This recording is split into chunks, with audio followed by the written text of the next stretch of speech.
افلا یتدبرون القرآن، تدبر قرآن، مولانا امین احسن اصلاحی۔ سورہ الجاثیہ آیات 24 تا 37، آگے کا مضمون۔ آگے منکرین قیامت کے اس احمقانہ مطالبے پر تبصرہ ہے کہ جب ان کو قیامت سے ڈرایا جاتا ہے تو یہ کہتے ہیں کہ قیامت کا آنا برحق ہے تو ہمارے بزرگوں کو زندہ کر کے دکھاؤ۔ اس مطالبے کی تردید کرتے ہوئے اس انجام کی تصویر کھینچی ہے جس سے قیامت کے منکرین کو لازماً دوچار ہونا پڑے گا۔ ساتھ ہی یہ حقیقت بھی واضح فرما دی کہ جس دن اس انجام سے سابقہ پیش آئے گا اس دن کوئی شریک و شفیع بھی خدا کی پکڑ سے بچانے والا نہیں ہوگا۔ اس دن فوز عظیم صرف ان لوگوں کو حاصل ہوگی جو آخرت اور توحید پر ایمان رکھنے والے اور شرک و شفاعت پر اعتماد کرنے کے بجائے عمل صالح کی کمائی کرنے والے ہوں گے۔ اس روشنی میں آیات کی تلاوت فرمائیے۔ اعوذ باللہ من الشیطان الرجیم، بسم اللہ الرحمن الرحیم۔ وقالوا ما هي إلا حياتنا الدنيا نموت ونحيا وما يهلكنا إلا الدهر وما لهم بذلك من علم إن هم إلا يظنون وإذا تتلى عليهم آياتنا بينات ما كان حجتهم إلا أن قالوا ائتوا بآبائنا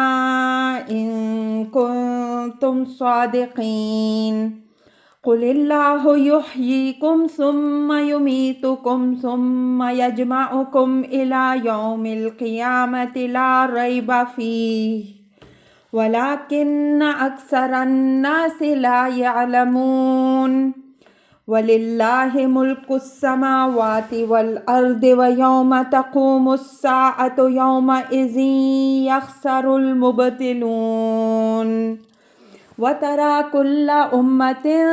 جَاثِيَةً كُلُّ أُمَّةٍ تُدْعَى إِلَى كِتَابِهَا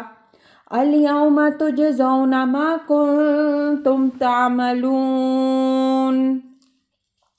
هذا كتابنا ينطق عليكم بالحق إنا كنا نستنسخ ما كنتم تعملون فأما الذين آمنوا وعملوا الصالحات فيدخلهم ربهم في رحمته ذلك هو الفوز المبين وَأَمَّا الَّذِينَ كَفَرُوا أَفَلَمْ تَكُنْ آيَتِي تُتْلَى عَلَيْكُمْ فَاسْتَكْبَرْتُمْ وَكُنْتُمْ قَوْمًا مُجْرِمِينَ وَإِذَا قِيلَ لَإِنَّ وَعْدَ اللَّهِ حَقٌّ وَالسَّاعَةُ لَا رَيْبَ فِيهَا قُلْتُمْ مَا نَدْرِي مَا السَّاعَةُ إِن نَّظُنُّ إِلَّا الظَّنَّ وَمَا نَحْنُ بِمُسْتَيْقِنِينَ وَبَدَا لَهُمْ سَيِّئَاتُ مَا عَمِلُوا وَحَاقَ بِهِم مَّا كَانُوا بِهِ يَسْتَهْزِئُونَ وَقِيلَ الْيَوْمَ نَنسَاكُمْ كَمَا نَسِيتُمْ لِقَاءَ يَوْمِكُمْ هَٰذَا وَمَأْوَاكُمُ النَّارُ وَمَا لَكُم مِّن نَّاصِرِينَ ذَلِكُمْ بِأَنَّكُمُ اتَّخَذْتُمْ آيَاتِ اللَّهِ هُزُوًا وَغَرَّتْكُمُ الْحَيَاةُ الدُّنْيَا فَالْيَوْمَ لَا يُخْرَجُونَ مِنْهَا وَلَا هُمْ يُسْتَعْتَبُونَ فَلِلَّهِ الْحَمْدُ رَبِّ السَّمَاوَاتِ وَرَبِّ الْأَرْضِ رَبِّ الْعَالَمِينَ وَلَهُ الْكِبْرِيَاءُ فِي السَّمَاوَاتِ وَالْأَرْضِ وَهُوَ الْعَزِيزُ الْحَكِيمُ۔ ترجمہ۔ اور وہ کہتے ہیں کہ ہماری زندگی تو بس اسی دنیا کی زندگی ہے، یہیں ہم مرتے اور جیتے ہیں اور ہم کو بس گردش روزگار ہلاک کرتی ہے، اور ان کو اس باب میں کوئی علم نہیں ہے، محض اٹکل کے تیر تکے چلا رہے ہیں۔ اور جب ان کو ہماری نہایت واضح آیات سنائی جاتی ہیں تو ان کا یہ قول ہی ان کی واحد حجت ہوتا ہے کہ اگر تم اپنے اس دعوے میں سچے ہو تو ہمارے باپ دادا کو زندہ کر کے ہمارے پاس لاؤ۔ ان کو بتا دو کہ اللہ ہی تم کو زندہ کرتا ہے، پھر تم کو مارتا ہے، پھر وہ تم کو روز قیامت تک، جس میں کسی شبہ کی گنجائش نہیں ہے، تم کو جمع کرے گا، لیکن اکثر لوگ اس حقیقت کو نہیں جانتے۔ اور اللہ ہی ہے آسمانوں اور زمین کی بادشاہی، اور جس دن قیامت قائم ہوگی اس دن اہل باطل خسارے میں پڑیں گے، اور تم دیکھو گے ہر گروہ کو دو زانوں بیٹھے، ہر گروہ کو پکارا جائے گا اس کے دفتر اعمال کی طرف، ان کو بتایا جائے گا کہ جو کچھ تم کرتے رہے ہو آج تم کو اس کا بدلہ دیا جائے گا، یہ ہمارا دفتر ہے جو تمہارے اوپر بالکل ٹھیک ٹھیک گواہی دے گا، ہم لکھواتے رہے ہیں جو کچھ تم کرتے رہے ہو۔ بس جو ایمان لائے اور انہوں نے اچھے عمل کیے ان کو ان کا رب اپنی رحمت میں داخل کرے گا، یہی دراصل کھلی ہوئی کامیابی ہے۔ رہے وہ جنہوں نے کفر کیا تو ان سے کہا جائے گا کہ کیا تم کو میری آیتیں پڑھ کر نہیں سنائی جاتی رہی ہیں؟ تو تم نے تکبر کیا اور تم مجرم لوگ تھے۔ اور جب تم سے کہا جاتا کہ اللہ کا وعدہ شدنی ہے اور قیامت کے باب میں کوئی شک نہیں ہے تو تم جواب دیتے کہ ہم نہیں جانتے کہ قیامت کیا ہے، بس ایک گمان ہے جو ہم کرتے ہیں اور ہم اس کا یقین کرنے والے نہیں ہیں۔ اور ان پر ان کے ان کاموں کی برائیاں واضح ہو جائیں گی جو وہ کرتے رہے، اور وہ چیز ان کو گھیر لے گی جس کا وہ مذاق اڑاتے رہے، اور ان سے کہا جائے گا کہ آج ہم تم کو نظر انداز کریں گے جس طرح تم نے اپنے اس دن کی ملاقات کو بھلائے رکھا، اور تمہارا ٹھکانہ دوزخ ہے اور کوئی تمہارا مددگار نہیں بننے والا۔ یہ اس وجہ سے کہ تم نے اللہ کی آیات کا مذاق اڑایا اور دنیا کی زندگی نے تم کو دھوکے میں ڈالے رکھا، بس آج نہ تو وہ اس سے نکالے جائیں گے اور نہ ان کو معذرت پیش کرنے کا موقع دیا جائے گا۔ بس اللہ ہی ہے آسمانوں اور زمین کا خداوند، عالم کا رب، شکر کا سزاوار، اور اسی کے لیے ہے بڑائی آسمانوں اور زمین میں، اور وہ عزیز و حکیم ہے۔ الفاظ کی تحقیق اور آیات کی وضاحت۔ وَقَالُوا مَا هِيَ إِلَّا حَيَاتُنَا الدُّنْيَا نَمُوتُ وَنَحْيَا وَمَا يُهْلِكُنَا إِلَّا الدَّهْرُ وَمَا لَهُمْ بِذَلِكَ مِنْ عِلْمٍ إِنْ هُمْ إِلَّا يَظُنُّونَ۔ پچھلے آیات 21 تا 22 میں قیامت کے اخلاقی و انفسی اور آفاقی دلائل کی طرف اشارہ گزر چکا ہے۔ اب یہ اس معرضے کا حوالہ ہے جو ان واضح دلائل کے مقابل میں منکرین نے قیامت پیش کرتے ہیں۔ فرمایا کہ جب ان کو قیامت کی یاد دہانی کی جاتی ہے تو بڑی رعونت کے ساتھ کہتے ہیں کہ زندگی تو بس اسی دنیا کی زندگی تک محدود ہے، اس زندگی کے بعد نہ زندگی ہے نہ موت۔ جو لوگ مرنے کے بعد پھر زندگی اور حساب کتاب کا ڈراوا سناتے ہیں وہ محض ایک دھونس جماتے ہیں اور ایک وہم میں مبتلا ہیں جس کی کوئی حقیقت نہیں۔ نموت و نحیا یعنی ہمارا مرنا اور جینا بس اسی دنیا تک محدود ہے، مر جانے کے بعد سارا قصہ تمام ہو جائے گا۔ وما یہلکنا الا الدہر، اور یہ بات بھی بالکل غلط ہے کہ خدا ہمیں موت دیتا ہے، وہ ہمیں اکٹھا کر رہا ہے، پھر ایک دن وہ ہمارا حساب کتاب کرنے بیٹھے گا اور ہمیں جزا و سزا دے گا۔ خدا کو ان باتوں سے کیا تعلق، بس گردش روزگار ہے جو ہمیں فنا کرتی ہے۔ جس طرح ایک درخت اگتا ہے، اپنی پختگی کو پہنچتا ہے اور ایک دن سوکھ کر فنا ہو جاتا ہے، اسی طرح ہم بھی پیدا ہوتے ہیں، پھر گردش روزگار کے کسی تھپیڑے سے یا تو بچپن یا جوانی ہی میں فنا ہو جاتے ہیں یا بڑھاپے کو پہنچ کر مر جاتے ہیں۔ وَمَا لَهُمْ بِذَلِكَ مِنْ عِلْمٍ إِنْ هُمْ إِلَّا يَظُنُّونَ۔ یہ اللہ تعالیٰ کی طرف سے ان کی ان خرافات پر تبصرہ ہے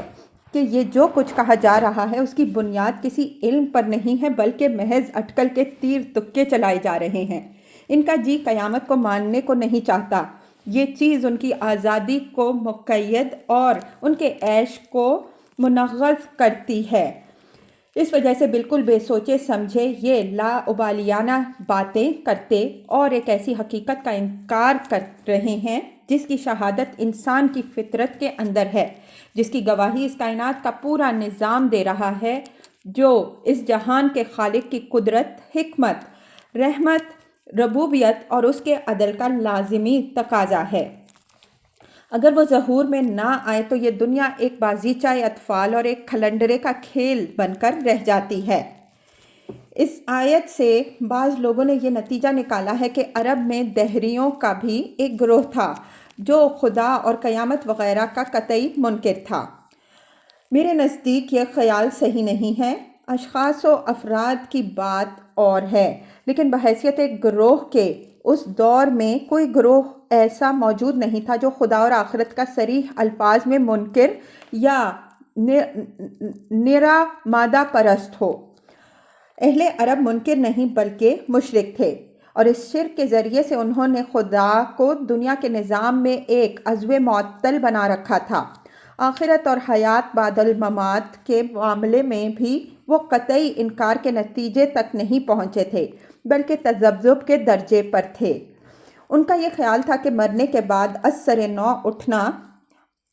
اول تو بہت مستعبد بات ہے، اور اگر اٹھنا ہی پڑا تو ہمارا معاملہ خدا سے نہیں بلکہ ہمارے دیوتاؤں سے متعلق ہے۔ وہ ہمیں وہاں بھی اونچے سے اونچے درجے دلائیں گے، اور اگر خدا نے کوئی گرفت کی تو وہ اپنے زور و اثر سے ہمیں اس کی گرفت سے بچا لیں گے۔ ان کا یہ قول کہ ہمیں گردش روزگار ہلاک کرتی ہے، انکار خدا کے معنی میں نہیں بلکہ اس سے وہ قرآن کے اس فلسفہ تاریخ کی نفی کرنا چاہتے تھے جو قرآن نے نہایت تفصیل کے ساتھ قریش کو سنایا تھا کہ پچھلی قومیں اپنے عقائد و اعمال کے فساد اور رسولوں کی تکذیب کے نتیجے میں تباہ ہوئیں۔ اگر تم بھی انہی کی روش اختیار کرو گے تو انہی کے انجام سے دوچار ہوگے۔ یہ انذار چونکہ بالکل مبنی بر حقیقت تھا، اس وجہ سے وہ لوگ اس سے متاثر ہوئے جن کے اندر کچھ عاقبت اندیشی تھی۔ ان کے اندر یہ ڈر پیدا ہوا کہ قرآن کی یہ بات صحیح ہے، اور اگر ہم نے بھی عاد، سمود اور اہل مدین اور قوم فرعون کی طرح اس دعوت حق کو جھٹلایا اور اپنے عقائد و اعمال کی اصلاح نہ کی تو مبادا اسی طرح کے کسی عذاب کی زد میں آ جائیں گے جس سے قرآن ڈرا رہا ہے۔ اس طرح کے لوگوں کو اپنی روش پر مطمئن رکھنے کے لیے قریش کے لیڈروں نے یہ فلسفہ تراشا کہ یہ بات بالکل غلط ہے کہ پچھلی قومیں اپنے عقائد و اعمال کے فساد اور رسولوں کی تکذیب کے نتیجے میں خدا کے عذاب سے تباہ ہوئیں۔ خدا کو ان باتوں سے کیا تعلق؟ ہم ہلاک ہوتے ہیں تو گردش روزگار سے ہلاک ہوتے ہیں۔ ایک شخص پیدا ہوتا ہے، جوان ہوتا ہے، پھر بوڑھا ہو کر ایک دن مر جاتا ہے، اور اس کے اس مر جانے کا کوئی تعلق بھی اس کے عقائد و اعمال سے نہیں بلکہ تمام تر گردش روزگار سے ہوتا ہے۔ اسی طرح قومیں بھی وجود میں آتی ہیں، ترقی کرتی ہیں، تہذیب و تمدن کی بانی بنتی ہیں، فتح و تسخیر کے جال بچھاتی ہیں، اور ایک دن اپنی طاقتیں اور صلاحیتیں نچوڑ کر گردش روزگار کی نظر ہو جاتی ہیں۔ اس دنیا کے اسٹیج پر یہ تمام تماشا برابر ہو رہا ہے اور ہوتا رہے گا۔ یہ گردش روزگار کے کرشمے ہیں۔ جو لوگ اس چیز کو عقائد و اعمال سے باندھتے ہیں وہ بالکل وہمی اور لوگوں کو خواہ مخواہ ایک وہم میں مبتلا کرنا چاہتے ہیں۔ قریش کے لیڈر اپنے اسی فلسفہ باطل کو تقویت پہنچانے کے لیے اپنے عوام کو یہ سبق بھی پڑھاتے تھے کہ اگر کوئی قحط یا بلا یا طوفان آ جائے تو اس وہم میں نہ مبتلا ہو جایا کرو کہ یہ چیز تمہارے اعمال یا عقائد کے فساد کے نتیجے میں تم پر خدا نے نازل کی ہے۔ اس طرح کے سخت اور نرم دن ہمارے اگلوں پر بھی آئے، حالانکہ تم جانتے ہو کہ وہ بڑے ہی پاکیزہ اعمال و عقائد والے لوگ تھے۔ قد مس آباءنا السراء والضراء کے تحت ان کے اس فلسفے کی وضاحت ہو چکی ہے۔ یہ خیال نہ فرمائیے کہ یہ جاہلی فلسفہ اب نابود ہو چکا ہے۔ اس زمانے میں بھی ذہنوں پر یہی فاسد فلسفہ مسلط ہے، اور ان لوگوں کے ذہنوں پر مسلط ہے جو قرآن کے حامل اور اسلام پر عامل ہونے کے مدعی ہیں، ان کو بھی اگر توجہ دلائیت کہ فلاں فلاں آفتیں جو آئیں یا آ رہی ہیں، یہ سب ہمارے ایمانی و اخلاقی فساد کا نتیجہ ہیں، اگر یہ فساد باقی رہا تو ڈر ہے کہ کہیں یہ بیڑا ہی غرق نہ ہو جائے، تو اس سے ان کا پندار ایمان و اسلام مجروح ہوتا ہے، اور وہ بڑے دانش فروشانہ انداز میں جواب دیتے ہیں کہ اس طرح کی گردشیں تو قوموں پر آیا ہی کرتی ہیں، ہمارے اگلوں پر بھی آ چکی ہیں، پھر یہ کیوں سمجھا جائے کہ یہ ہمارے کسی فساد کا نتیجہ ہے۔ وَمَا لَهُم بِذَلِكَ مِنْ عِلْمٍ إِنْ هُمْ إِلَّا يَظُنُّونَ، یعنی یہ بات یہ لوگ کہتے ہیں بڑے ادعا اور تنتنا کے ساتھ، لیکن اس باب میں ان کو کوئی علم نہیں ہے، بلکہ محض ظن و گمان ہے جس پر اس فلسفہ کی عمارت تعمیر کی گئی ہے۔ عقل و فطرت، آفاق و انفس اور انبیاء و حکماء کی تعلیم تو وہی ہے جو قرآن پیش کر رہا ہے، لیکن یہ لوگ علم کی جگہ اپنے گمان کی پیروی کرنا چاہتے ہیں، اس لیے کہ ان کی ہر خواہش کے جواز کی سند علم نہیں بلکہ ان کا گمان ہی دے سکتا ہے۔ یہ اسلوب کلام اظہار حسرت کا ہے کہ بڑے ہی بدقسمت ہیں یہ لوگ جنہوں نے ایسے عظیم معاملہ میں علم کی جگہ اپنے خیال و گمان کو اپنا رہنما بنایا ہے۔ وَإِذَا تُتْلَى عَلَيْهِمْ آيَاتُنَا بَيِّنَاتٍ مَا كَانَ حُجَّتُهُمْ إِلَّا أَنْ قَالُوا ائْتُوا بِآبَائِنَا إِن كُنتُمْ صَادِقِينَ، یہ ان کے اس گمان کی وضاحت ہے جس کو انہوں نے قرآن کی واضح دلائل کے مقابل میں اپنا رہنما بنایا۔ فرمایا کہ جب قیامت کے باب میں ان کو ہماری نہایت واضح آیتیں سنائی جاتی ہیں تو واحد چیز جس کو وہ ان کی تردید میں اپنی حجت بناتے ہیں وہ پیغمبر صلی اللہ علیہ وآلہ وسلم اور ان کے ساتھیوں سے ان کا یہ مطالبہ ہوتا ہے کہ اگر تم لوگ اپنے اس دعوے میں سچے ہو تو ہمارے باپ دادا کو جو وفات پا چکے ہیں زندہ کر کے لاؤ۔ حجتہم کانا کی خبر ہے، یہی مضمون سورہ عنکبوت میں بھی ذرا مختلف الفاظ سے آیا ہے۔ فما کان جواب قومہ الا ان قالوا ائتنا بعذاب اللہ ان کنت من الصادقین۔ آیت 29، ان کی قوم کا جواب صرف ان کا یہ قول ہوا کہ اگر تم سچے ہو تو اللہ کا عذاب ہم پر لا دکھاؤ۔ حجت سے مراد ان کا جواب ہی ہے، لیکن اپنے ذوم میں وہ اس کو ایک قاطع حجت خیال کرتے تھے، اس وجہ سے بطور طنز قرآن نے اس کو حجت سے تعبیر فرمایا ہے۔ مقصد یہ دکھانا ہے کہ بڑے مسئلے میں اگر انہوں نے سہارا لیا تو ایک ایسے جواب کا سہارا لیا جس کو نہ اصل بحث سے کوئی دور یا قریب کا واسطہ ہے اور نہ عقل و منطق سے اس کا کوئی تعلق ہے، بلکہ یہ محض ان کا ایک بے بنیاد خیال ہے، لیکن یہ اس خوش فہمی میں مبتلا ہیں کہ قرآن جس چیز سے ڈرا رہا ہے اس سے ان کی جان چھوٹ گئی۔ قُلِ اللَّهُ يُحْيِيكُمْ ثُمَّ يُمِيتُكُمْ ثُمَّ يَجْمَعُكُمْ إِلَى يَوْمِ الْقِيَامَةِ لَا رَيْبَ فِيهِ وَلَكِنَّ أَكْثَرَ النَّاسِ لَا يَعْلَمُونَ۔ یہ پیغمبر صلی اللہ علیہ وآلہ وسلم کی زبان سے اصل دعوے کی اثر نو یاد دہانی کرائی گئی اور ایسے اسلوب میں کرائی گئی کہ دعوے کی دلیل خود بخود واضح ہو گئی۔ فرمایا کہ تم سے یہ نہیں کہا جا رہا کہ آج جس کو کہو اس کو زندہ کر کے دکھا دیا جائے گا، بلکہ جو بات کہی جا رہی ہے وہ یہ ہے کہ اللہ ہی تمہیں زندگی دیتا ہے، پھر وہی تمہیں موت بھی دیتا ہے، پھر وہ تم کو جمع کرے گا اور یہ جمع کرنا قیامت کے دن تک جاری رہے گا، اور قیامت کے آنے میں کسی شبہ کی گنجائش نہیں ہے۔ یعنی جب زندگی اور موت خدا ہی کے اختیار میں ہیں اور یہ ایک ایسی حقیقت ہے جس کے انکار کی کوئی گنجائش نہیں ہے،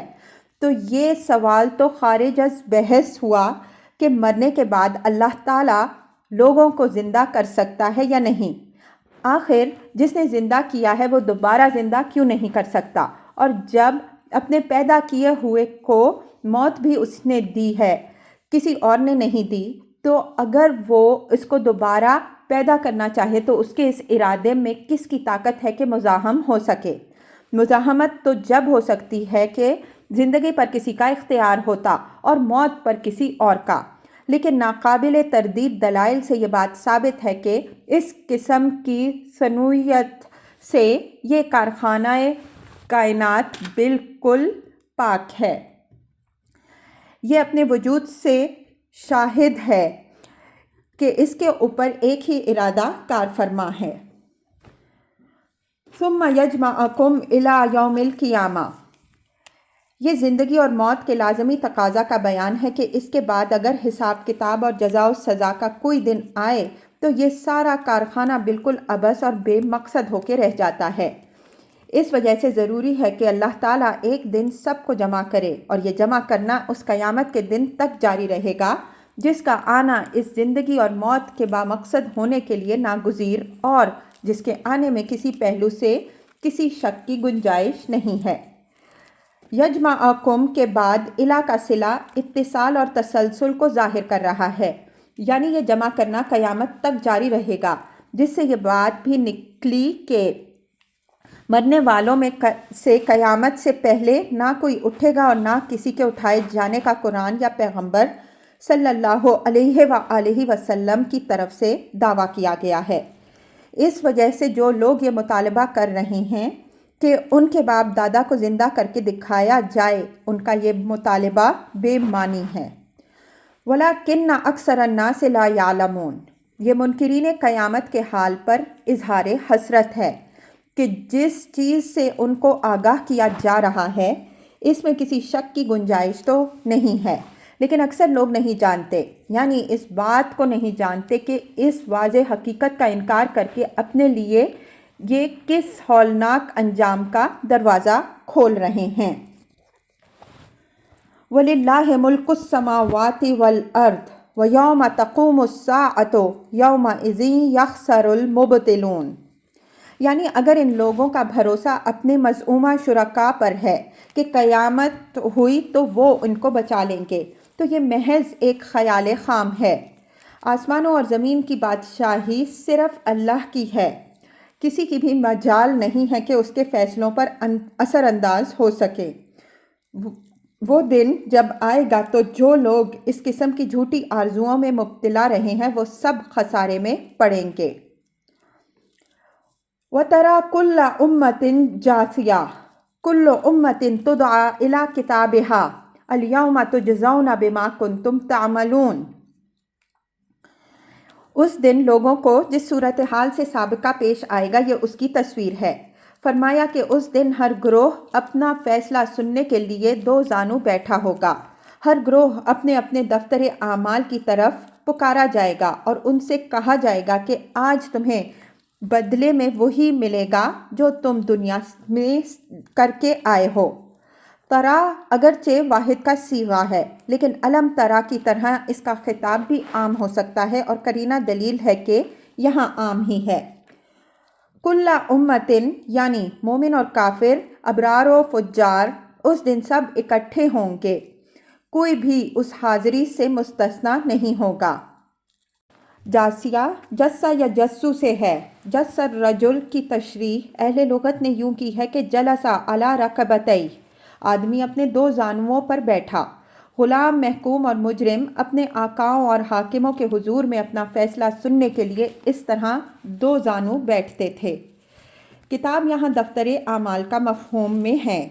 اس لیے کہ اس کتاب میں گروہوں اور امتوں کے تمام اعمال کا ریکارڈ ہوگا، جس کی موضوع تعبیر دفتر ہی سے ہو سکتی ہے۔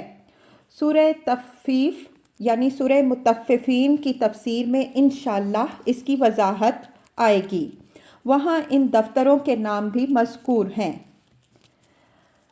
الیوم تجزون ما کنتم تعملون، الیوم سے پہلے قیل لہم ان سے کہا جائے گا، بر بنائے قرینہ محذوف ہے، یعنی ہر گروہ کو ان کے اعمال سے متعلق دفتر کی طرف پکارا جائے گا اور ان سے کہا جائے گا کہ جو کچھ تم دنیا میں کر کے آئے ہو آج تم کو وہ بدلے میں ملے گا۔ مطلب یہ ہوا کہ جس نے کیا کرایا کچھ نہیں، صرف شرک و شفاعت کے بھروسے پر وہ لذیذ خواب دیکھتا رہا ہے، اس کے لیے یہاں محرومی کے سوا کچھ نہیں ہے۔